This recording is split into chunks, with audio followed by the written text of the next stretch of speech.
Now, a plane carrying more than 200 Venezuelans reported by the U.S. landed in El Salvador hours after a U.S. judge ordered the Trump administration not to do so.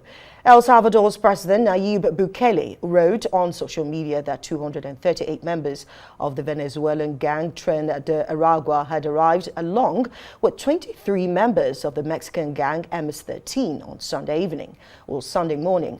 Their arrival in the Central American nation came after a federal judge blocked U.S. President Donald Trump from invoking a centuries-old wartime law to justify the deportations, something Bukele made fun of in the later post. Bukele wrote that the detainees were immediately transferred to El Salvador's terrorism confinement center for 1 year, something that was renewable, suggesting they could be held there for longer.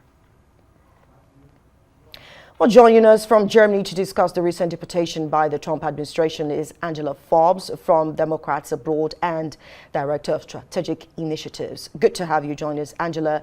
Now, the Alien Enemies Act of 1798 allows the President of the United States to invoke that law. Trump has again and again said he would rid America of criminal gangs.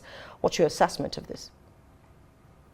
Well, the Alien Enemies Act has been invoked 3 times, and each during a major conflict: the War of 1812, World War I, and World War II.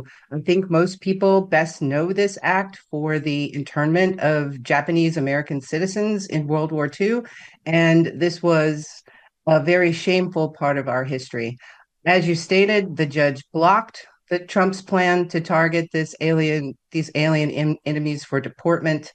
And it's the judge's ruling, I think, is consistent with our law of due process in America.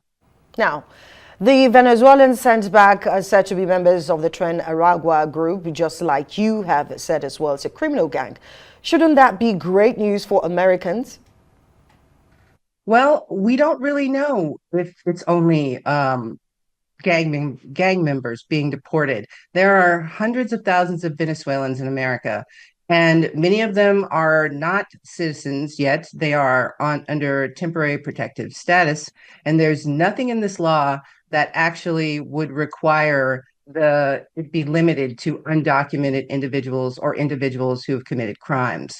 So, and it's a wartime status that you can use, and we're not at war right now. There's been no declared war, and only Congress can declare a war. So there are other methods of deporting people besides invoking this over 200-year-old law. I think Trump is being overzealous about this, ridding America of criminal gangs. I don't think there's anything wrong with getting rid of criminal gangs, but there's no way to actually determine whether they're criminals until they actually have a hearing or a court case or whatever. Just picking up people because they're Venezuelan isn't a way to determine whether they're in a gang or that they're criminal. Also, isn't it better for them to be tried in Venezuela than in the U.S.? I mean, they're Venezuelans, right? Well, if they're committing crimes in the United States, then they need to be tried in the United States, and then they can be deported after that.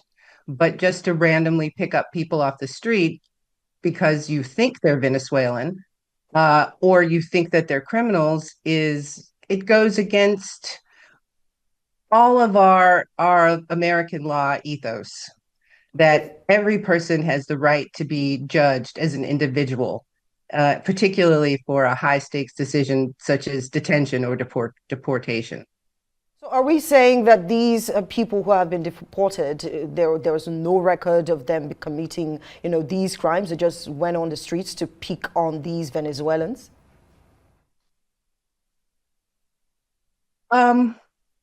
What I'm saying is that for many Americans, it is difficult to differentiate a person from Mexico, from a person from Venezuela, from a person from Colombia. And there's nothing that says that you've even got the right people. There's actually a couple of cases of people whose family members have been taken and they were not members of gangs, but then they have to prove it in order to hopefully free them from this detention. You know, Trump's move pretend in the eye of the international community seems like there's so many enemies being formed here and there with this deportation law. Yes, this is probably just one more stain on our international reputation. And people around the world are looking at America right now and wondering what is happening to us. But what's happening to us is Donald Trump and his ideas about what America should be like, basically white. Now, the Venezuelan president seems to have joked about this earlier, and you know, he's quite unbothered about that move by Trump. Why should anyone worry if the president isn't? I mean, he said something about oops yesterday, it's too late, something like that, after hearing about Boasberg's ruling. Well, the reason that people should actually be concerned is because there are people there that are under temporary protective status, that they've come to the United States for safety, for security, to get away from whatever situation was in their country that was going to be detrimental to them. And if we don't care about people, then what are we doing? People The United States is people. The United States is made up of immigrants and previously enslaved people and Native Americans. We have a large melting pot of a society. And if we don't care about people, then we're not the United States anymore, not the one that I grew up with.